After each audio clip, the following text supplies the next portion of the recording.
Good morning, student. I hope everyone is doing good. And festive season is approaching. Everyone is in that festive mode. No one is studying. I have not all, but some students are literally they are giving up. Sir, next 2 3 days, next 3 days, sir, next 4 days, at least 1 week.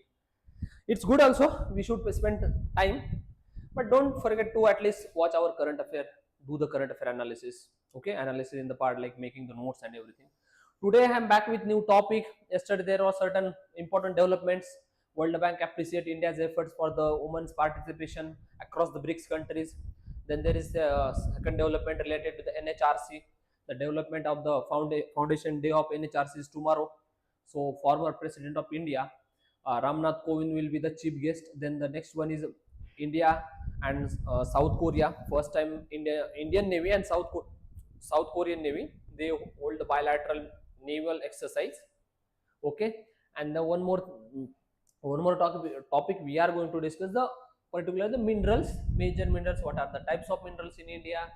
How they are classified? They depend on the use and what is the recent development. Okay, so today we are going to discuss 4 topics. Before that, if anyone have any doubt regarding yesterday's topic, they can ask. Okay, but today's topics are, if you don't have any doubt, let's start with today's topics. Today's topics is first is our women participation, labor force participation. Okay, I will mention the while going with the all topics simultaneously, but we will start with our first topic. Okay, so let's start with our first rise in the India's female labor force participation. This is said by World Bank yesterday. World Bank appreciated India's efforts towards rising the women's labor force participation in across the BRICS countries. BRICS countries, as we know, there are 5 BRICS countries. In all of these countries, participation of India female labor force participation in BRICS country, India stand at for topmost. Okay, 42%. This is significant growth in the participation as the participation from the this is a striking difference. 23% in 2017-18 when we started our periodic labor force participation survey. Now it stand on 42%. Do remember this data is important as women are perennial issue, and in GS1, GS2, GS3, even the GS4 they are asking questions on the women. Okay, so like case studies particularly, then the labor force participation, female labor force participation in the GS3, also GS2 female related policies, and GS1 we have the special women's and women's organizations. Special topic is there in the society head. Okay, so what exactly the significance of this? What factors driving this development of this rising the female labor force participation? What are the still constraint remain and what we can do additionally? Okay, so first is recent development, the record growth of the labor force. Do remember this data because this data is important as far as your prelims and mains concern. Okay, now this is the key drivers of rising female force participation. As we know, there are legislative measures, there are administrative measures, there are regulatory measures, and there are some schemes. Drone Didi scheme, Pradhan Mantri Kaushalya Vikas Yojana scheme, but legislative you can say the Stand Up India scheme, then the Workforce POSH Act. Okay, POSH as Prevention of Sexual Harassment at Workplace Act 2013. Then there is Maternity Benefit Act. Okay, so all these factors are the leading women's participation to more participate in Indian economy. Okay, and then the second one is like new concept like platform economy, then gig workers. Then one more recently I came across the moonlightening. Moonlightening is the flexible time they can work in the means during having one formal job, then informal job also working. So moonlightening is more helping to the working women or professional household women, because they, due to the family issues and due to the family things, they are not able to participate directly, but during the night they can work. So moonlightening. Okay, so I am going to discuss the skill development initiatives. Pradhan Mantri Kaushalya Vikas Yojanas, 45% trainees are women. Do remember this. The next one is financial inclusion, maternity benefit, workplace.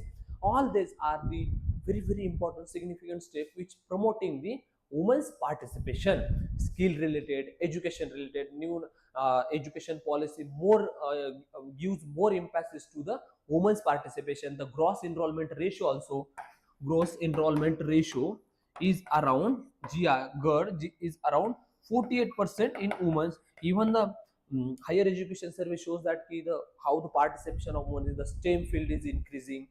Education, what factors, schemes also, social factors also, modernity also, urbanization factors also. Okay, so all these factors are leading, fronting, driving the women's participation.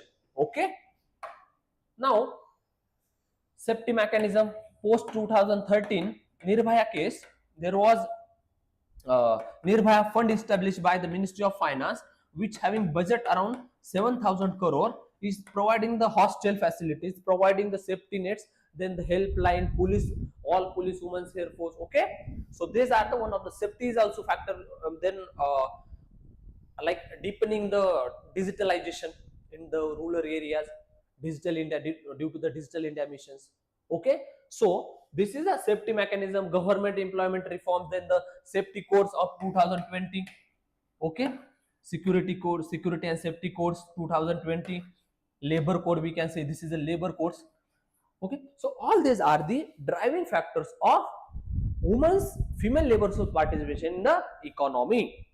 Okay, the next one is as you social empowerment, everything. Now despite these things, legislative measures, administrative measures, regulatory measures, even giving the opportunities to the women, there are certain constraints still rise. Constraint I am going to discuss the persistent challenges and issue. This gender gap, according to the uh, gender wage gap. Okay, gender wage gap, according to the World Economic Forum Global Gender Gap Index, there is 30 to 35% gender gap is existing in India. Wage gap means a CEO working in the same in the company, and a male CEO and the female CEO. So with all this like both have different pay scale. This is scenario. And if you Babita Fogart case, the most important Babita Fogart case of 2020, even the armed forces, when the formal employment, women are getting less paid. Okay, then the social factors like glass ceiling, floor sticking. Glass ceiling means there is beyond that limit there will be the, and the kind of workforce limited, means kind of job nature women are getting, particularly the health sector, nursing sector. Okay, not in the particularly means high level jobs, but low skill jobs or semi skilled job. Then the issue with the new platform workers, that around 8 million platform workers are there in India, and out of that 2.5 million workers are women. And in this,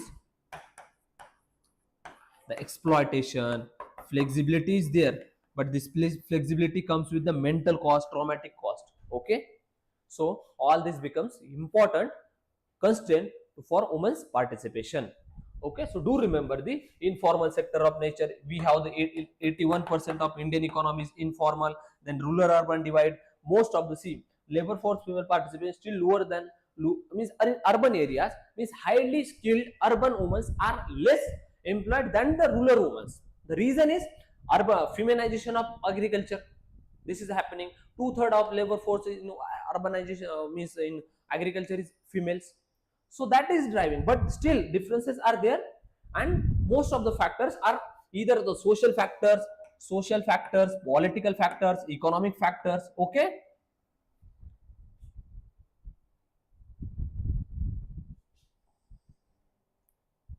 so you should remember the all these factors. But can anyone tell me ki how exactly these factors are impacting? Just think, your mother, after bearing the one child or two child, will she able to work? Even though she will able to, there will be the concept of double burden. Even I heard the means I read about the particular one story. One father killed his daughter because someone taunted on him that ki, you are living on your daughter's money. This social norm, social stigmatization, These are the major constraint for the female labor force participation increasing. And see, India standing at 42%, but if you see the OECD countries, they exceed the 50% benchmark. Okay, this 41% is very less compared to the 50% of OECD countries or European countries. So comparatively, we are better compared to the global south, but if we compare to the global north, we are still lagging behind. Okay, even the way our education system works, most of the student girls child, they are getting enrolled in the higher education, but they are not participating in the labor force because of the social pressure, because of the family pressure, because of the domestic pressure. Okay,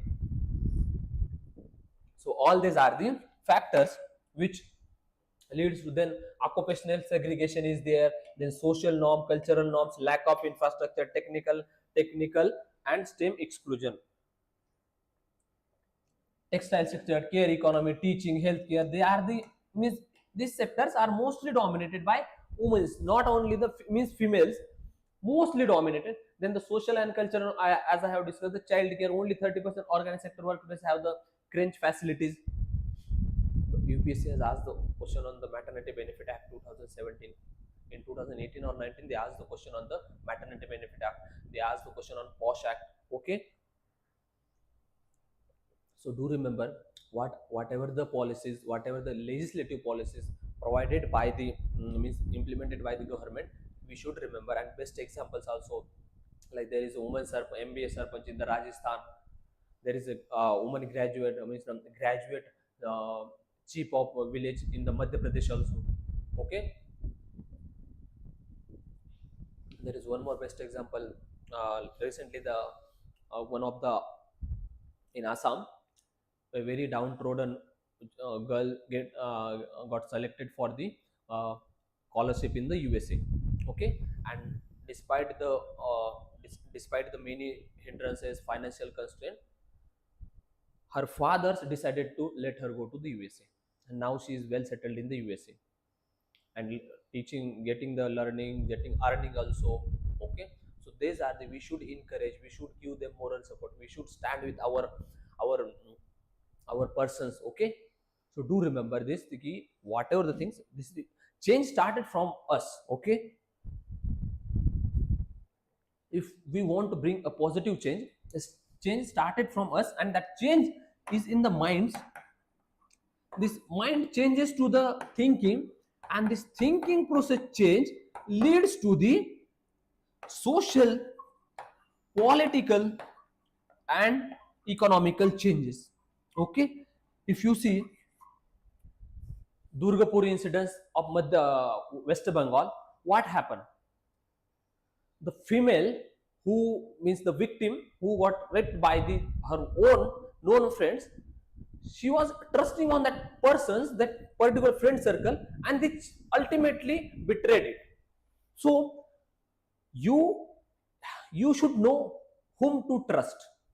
Okay, and for this there should be the active policing, there should be the gender sensitization.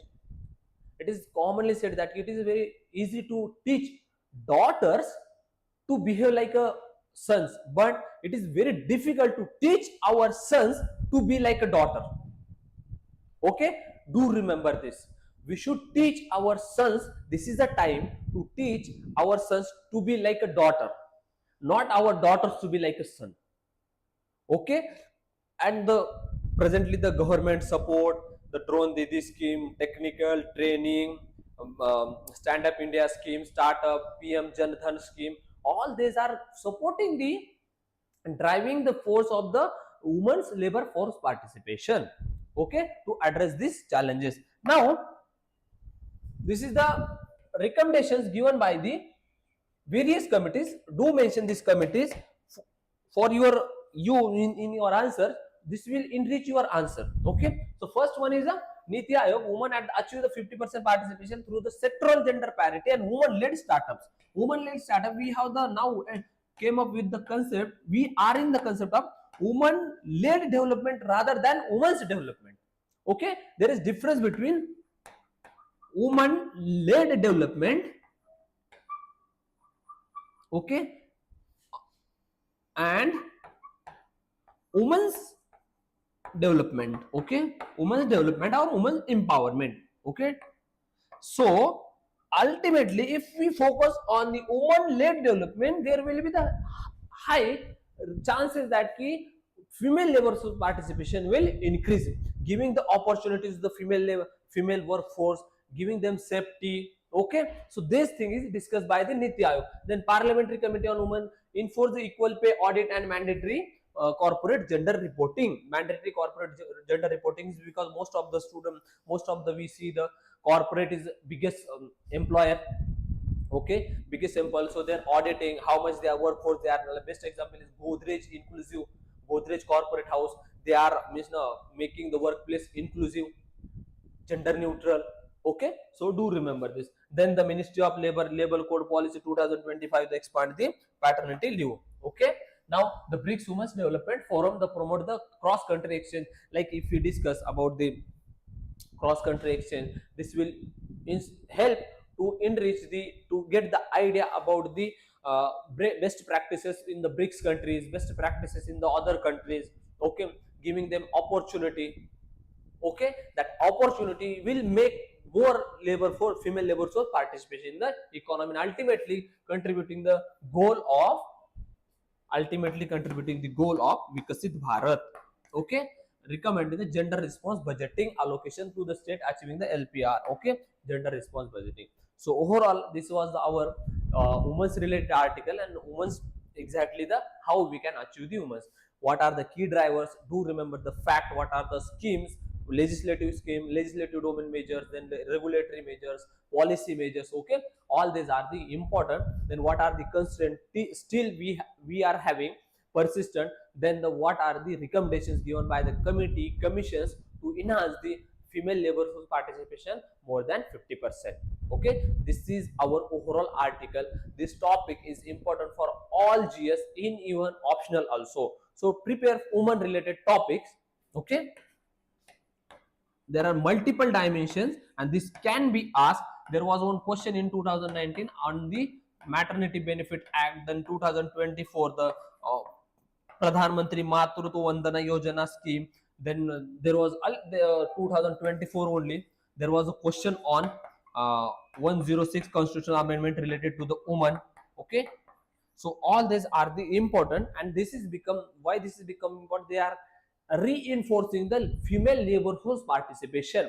And if our 48%, 49% population is female, and if we contribute according to the World Bank, India will be the developed country before 2047, okay. By this note, I will end our this topic. Next topic is, you can go through.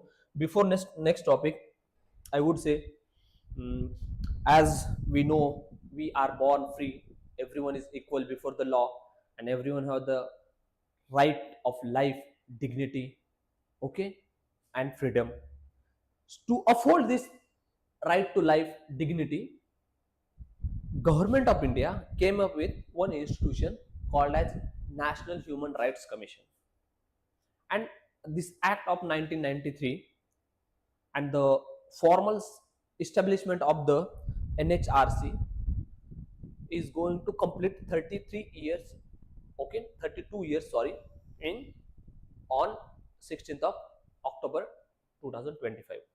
Okay, in this contest, we are going to discuss NHRC mandate, success of NHRC, and what are the still challenges persistent in the NHRC and way forward. Okay, so our next topic is this one.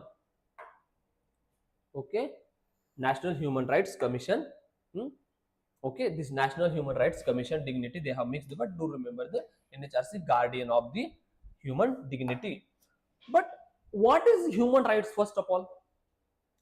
And if you see the PYQ, if you see the idea, then you will get to know that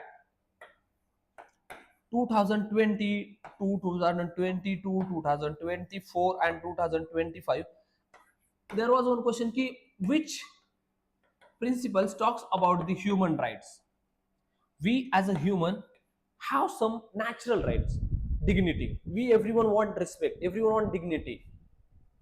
And in the civilized society, there should be some institution which protect that rights, protect this dignity, protect the liberty, irrespective of gender, irrespective of caste, irrespective of the place of origin. Okay, so we have set up the NHRC. Then what are the mandate of NHRC? Actually, NHRC, this is the logo of NHRC. NHRC is a statutory body. Okay, 1993. Do remember, this is the Human Rights Protection Act, Protection of the Human Rights Act 1990. This act inculcates the give the implementation procedure for the Universal Declaration of Human Rights 1948. Okay. And in this act, NHRC has defined its composition, its major functions, its success. Okay, so first is this function as a watchdog of human rights. Then the commission, autonomous public body, independent, and there are state level NHRCs. Okay, now composition of NHRC. This is important because post 2019 amendment, there is bit tweak in the composition of NHRC. Okay, earlier there was only the Chief Justice or former Chief Justice of India would be the chairperson of NHRC, but now judge of the Supreme Court can be a chairperson of the NHRC. Okay, so do remember, former Chief Justice of India or judge of the Supreme Court. Okay, then former Supreme Court judge, members, former High Court Chief Justice, and 3 members. And this is important for your state PCS also and CDS CAPF exam also, because they have several times asked the ex officio members of which of the following: National Commission for SC, ST, Women, Minorities, Protection of Child Rights and Persons with Disability. This year they asked the question on in this National Commission for the Protection of Child Rights. Okay, so these institutions are important in the part GS2 governance part. Okay, so do remember. Now what is the mandate? This is the composition. We have set up the body, we have given them the appointed the person. Now what is the work of that person? That person's work is this one. Okay, and who appoint this? The President of India. Do remember, maybe the recommendations done by the Council of Ministers, maybe the recommendations done by the Prime Minister, but do remember the appointment to the central authority, central government, is done by the President of India, because Article 53 says that all the executive action should be taken in the name of President of India. Okay, executive actions. So do remember this. Now mandate, inquiry into the human rights violation.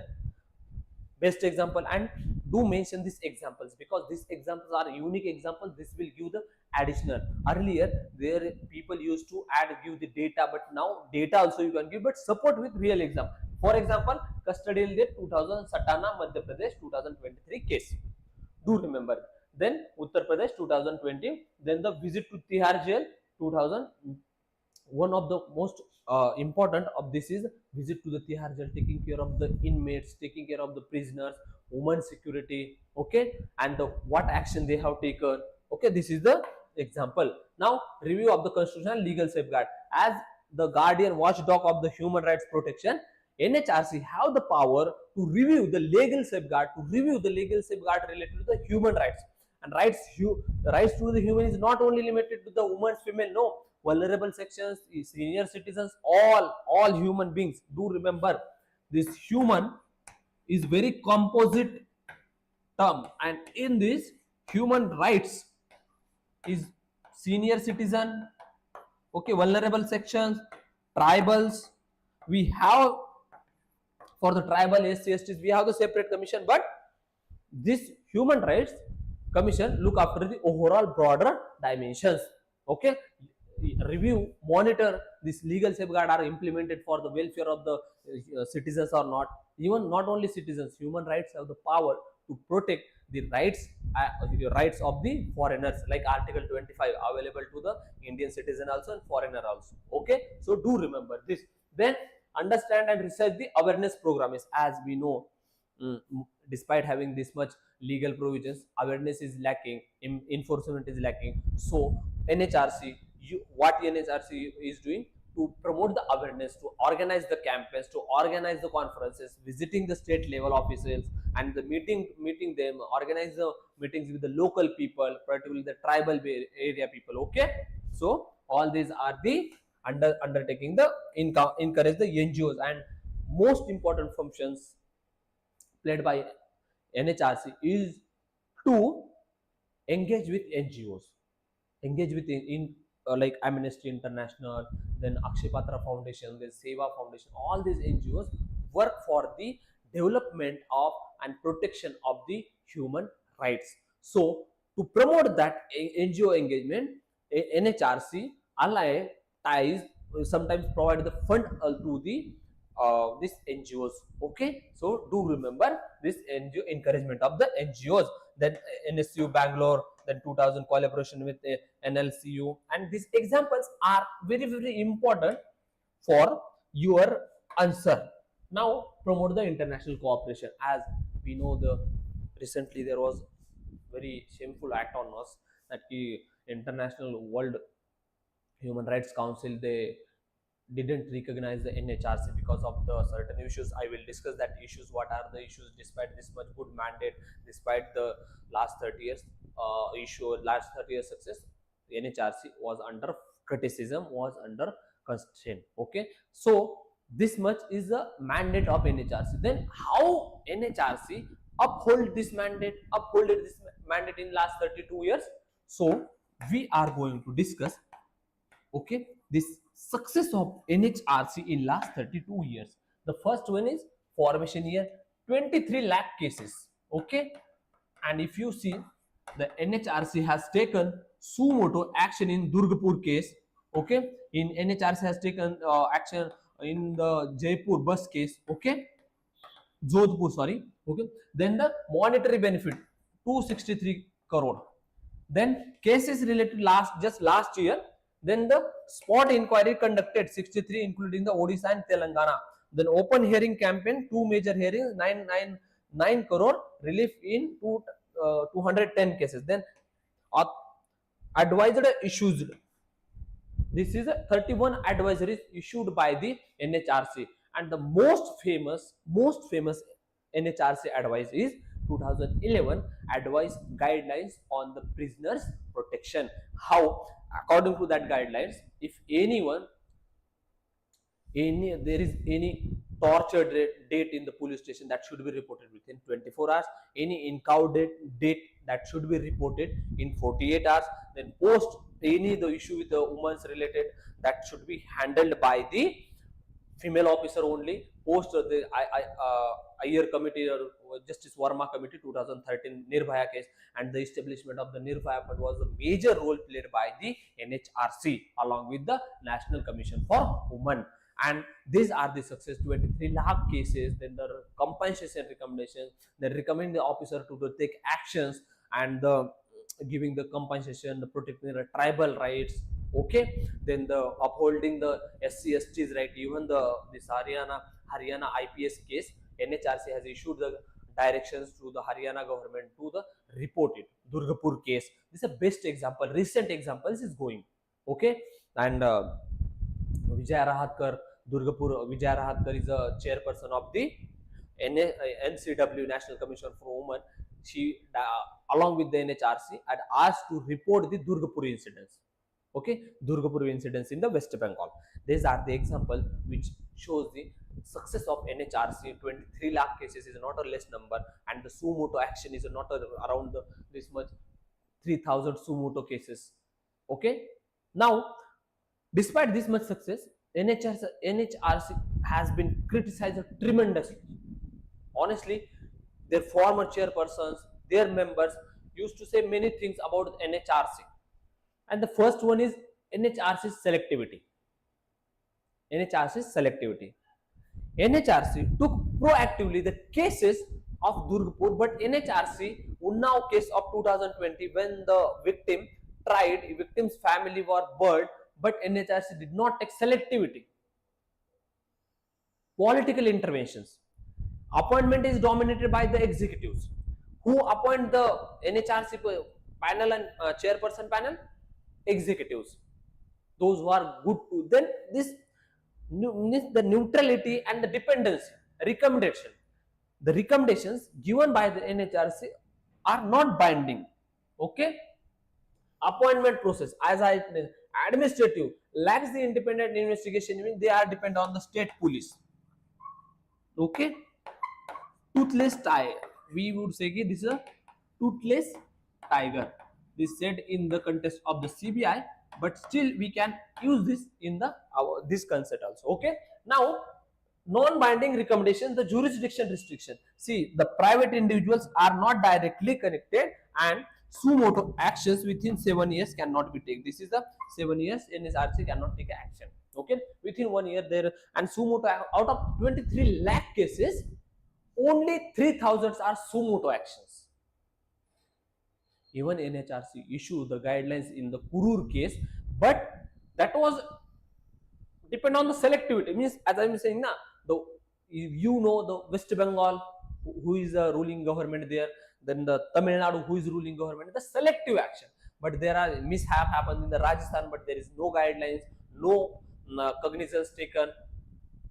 Okay, so this raised the issues why this selectivity is there, because the selectivity originated from the appointment procedure. Appointment is fully dominated by executive, and that executive influence the who will sit on there, so who will sit on the chairperson, and who, despite the person is appointed, the chairperson have limitations in the no separate investigation wing. Okay, no, it is depend on the state police, and despite they found certain guilty, it is depend on the government to take action.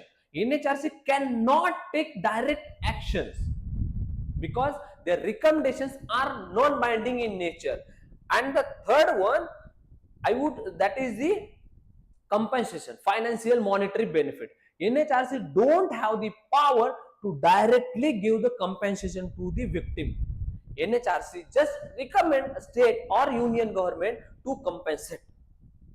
Okay, so these are the criticisms, these are the challenges NHRC still grab. NHRC is considered the beacon of the human dignity, beacon of the human rights, and if this much issues are there, so need to address that issues. And how we can address these issues? We can address these issues by this way: delayed infrastructure, as I mentioned, the commission recommendations. The Justice Venkatachalaya 2000 empower the NHRC recommendations be binding and grant independent investigation powers. Okay. Then the second ARC Justice Verma Committee 2000 strengthen the NHRC oversight over the police and armed forces. This is also a major issue.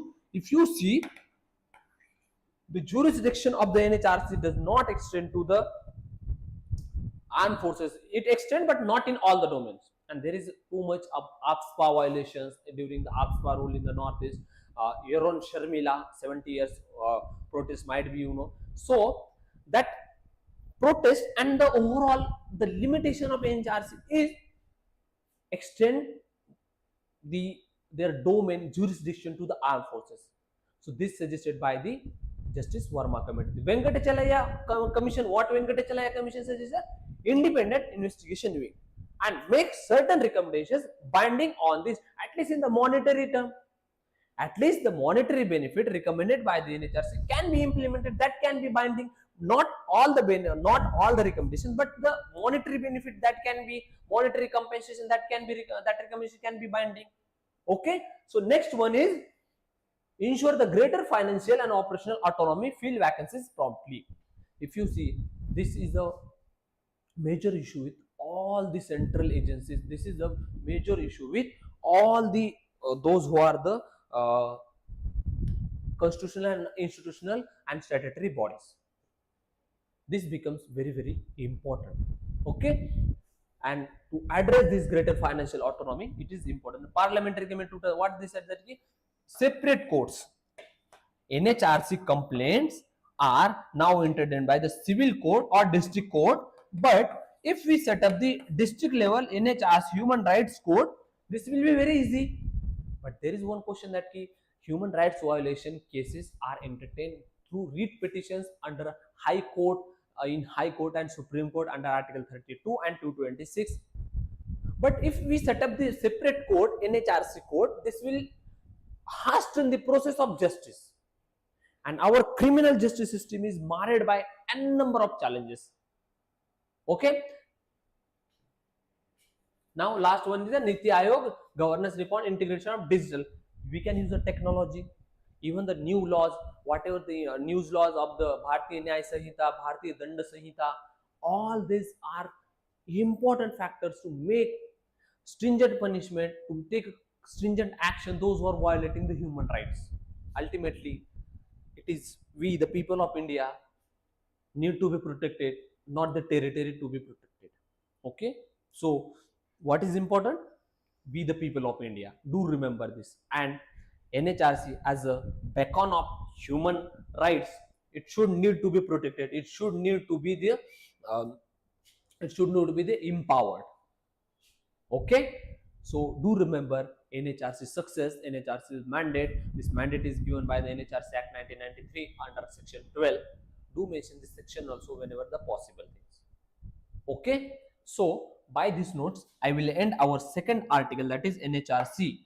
Now, the next one is Ministry of Mines classify the limestone as a major mineral completely.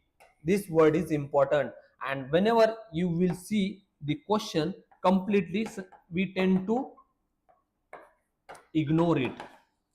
But I just want to make a point. Okay, in 2018 there was one question. 2018 there was question, the Indian Forest Act 1927 was amended. They changed the definition of forest, like bamboo, major and minor produce, and UPSC asked this question in 2019. Then there was a question in 2020 about the which of the following are the major minerals, minor minerals, okay, and now critical minerals, atomic minerals. We are going to discuss all these things, but before that, let me tell you the importance of these minerals.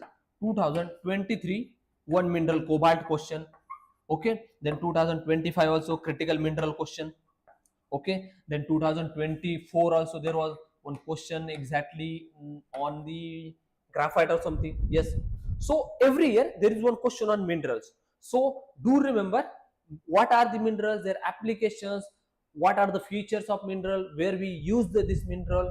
Okay, and there are, according to the use application, there are 4 kinds of mineral. I will explain that, but let's first start with the what is limestone. Okay, limestone is sedimentary rock. Okay, and what is recent development?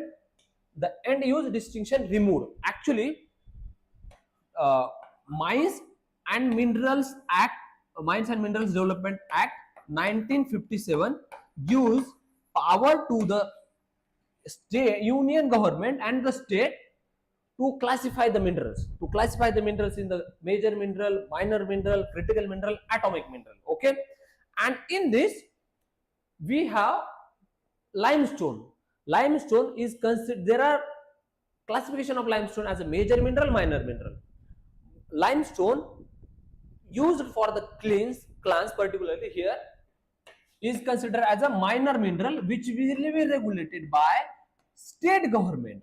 Why this classification is important? Because the regulation is depend on the which mineral is major mineral, union government, Ministry of Mines, minor mineral, respective state government. If respective state governments are there, there will be the difference in the policies, there will be the difference in the lease policies.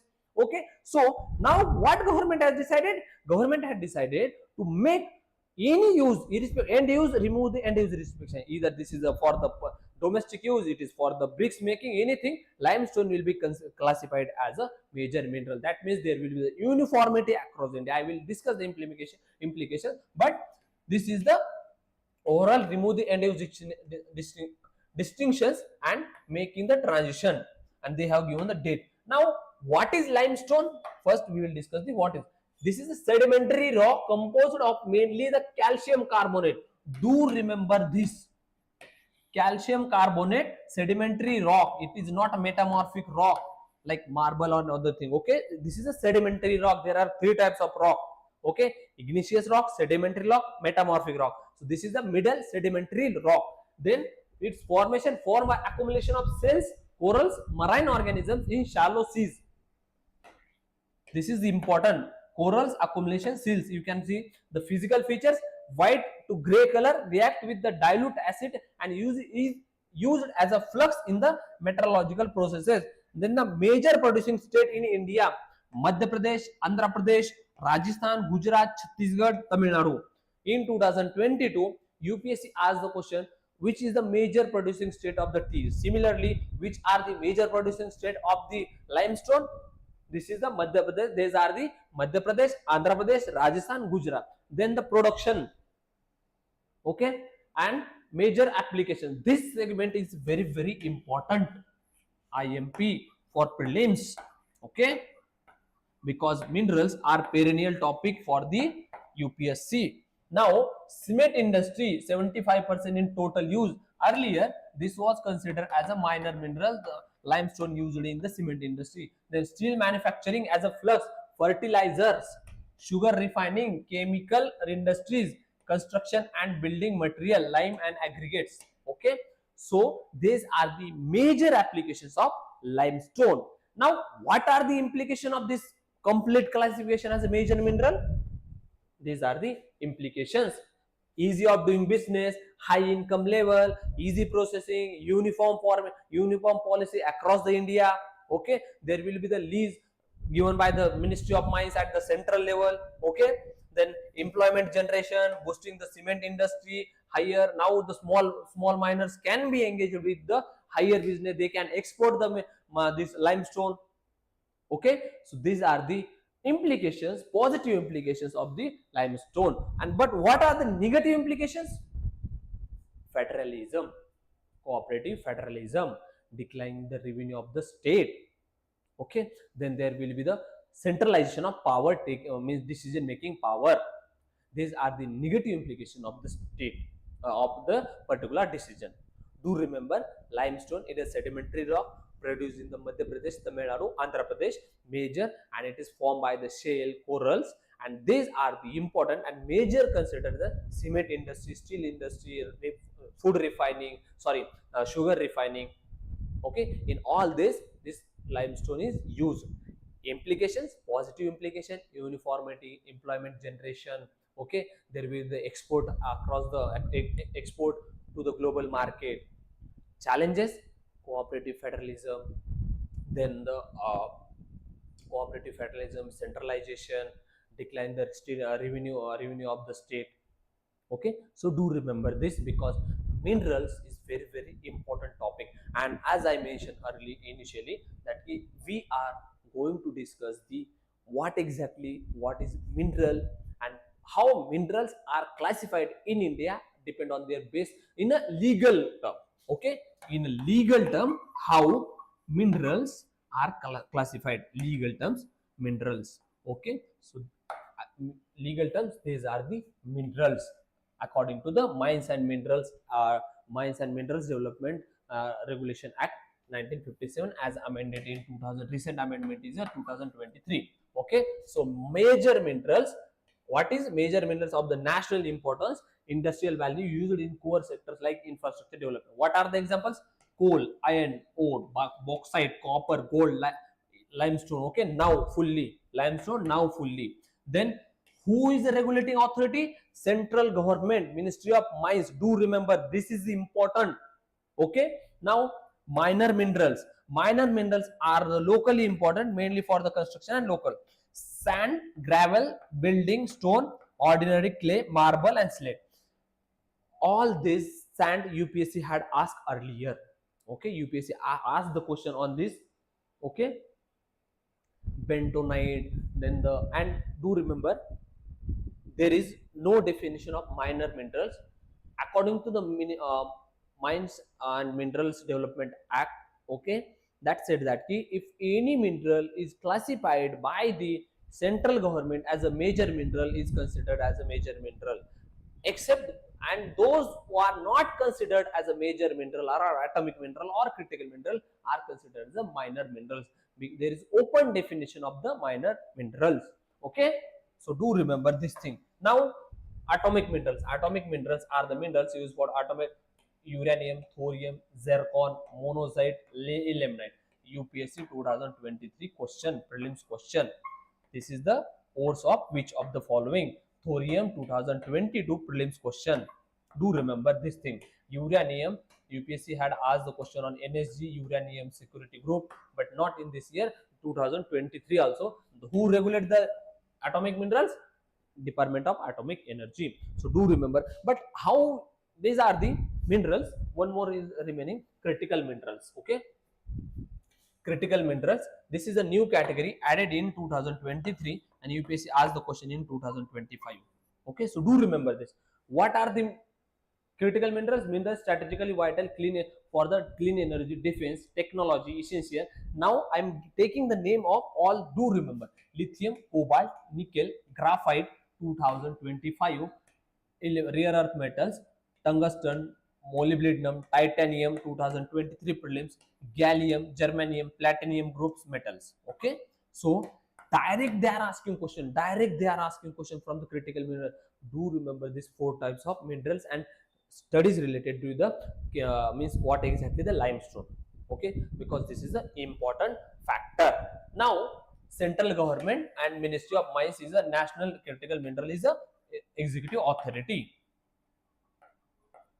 okay. So these are the critical minerals and overall these critical minerals are important. Now tell me one thing, okay, what exactly recently means one more news I want to discuss, that is India and Republic of Korea has engaged in the first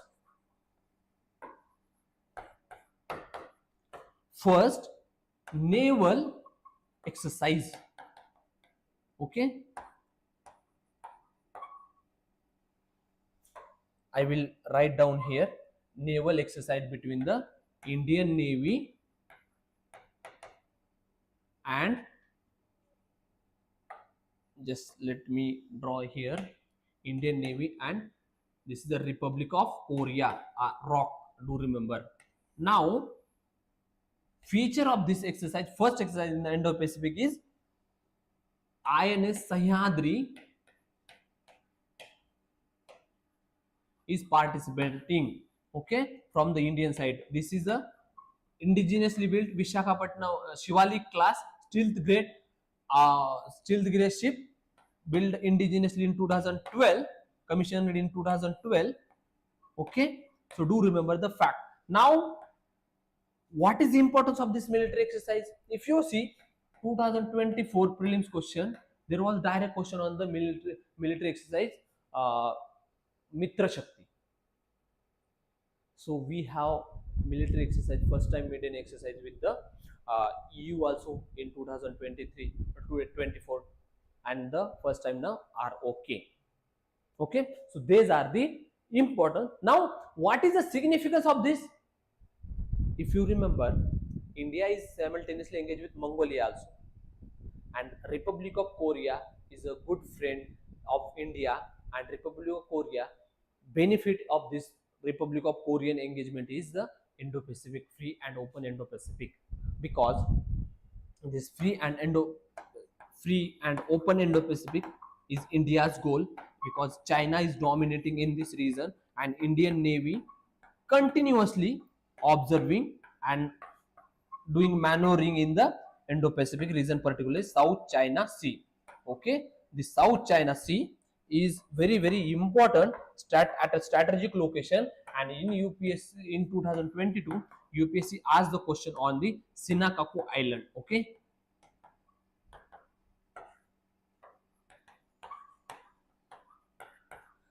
This is the 2022 prelims.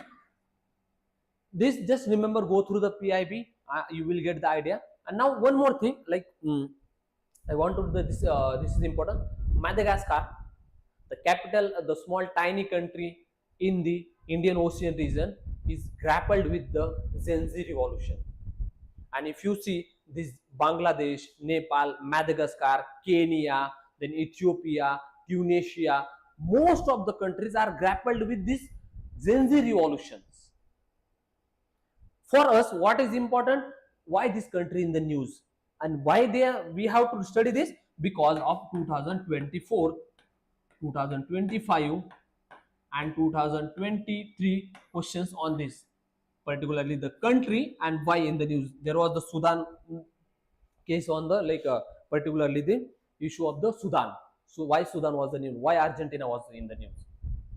Okay, so do remember, Madagascar, there is a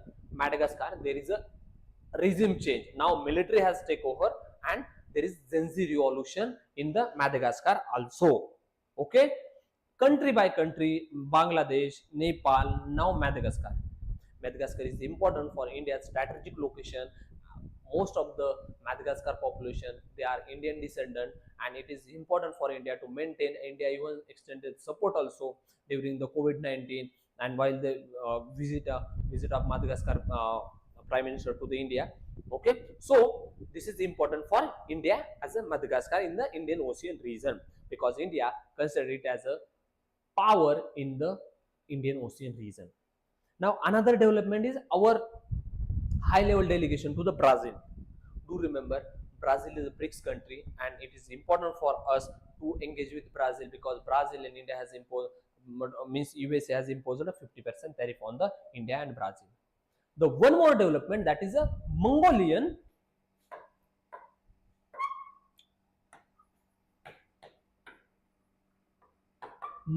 president is in India. Yesterday we have extended our ties to the strategic level. Okay, 10 agreements. Okay, and we have historical ties also, Nalanda University.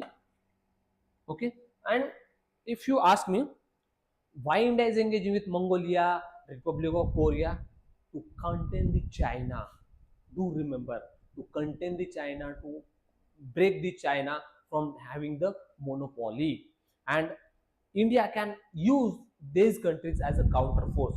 And not only this contain the China one dimension, the another dimension is the rich history and the historical ties with Mongolia. Chinggis Khan. Chinggis Khan was the Mongol.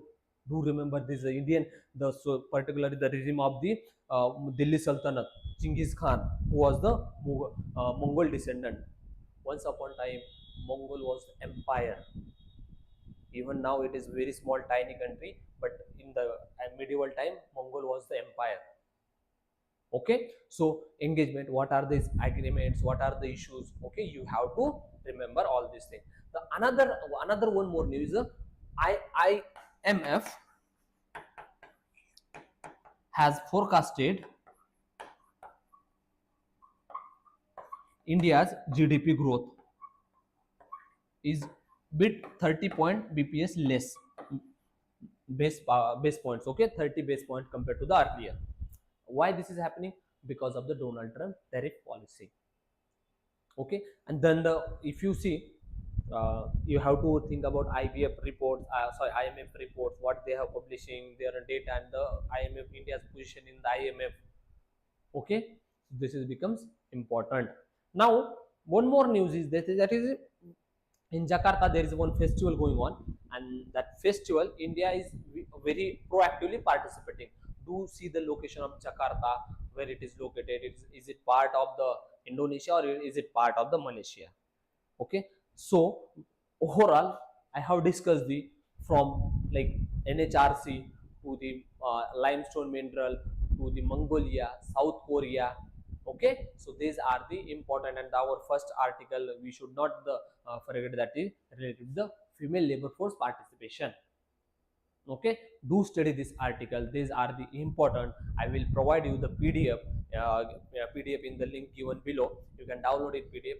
Do thoroughly. Don't waste too much time on this festive season. At least do the current affairs, so you will have the better idea to like you will not be completely out of track, and you will have the better idea, you will be in the better advantage position for the prelims and mains also.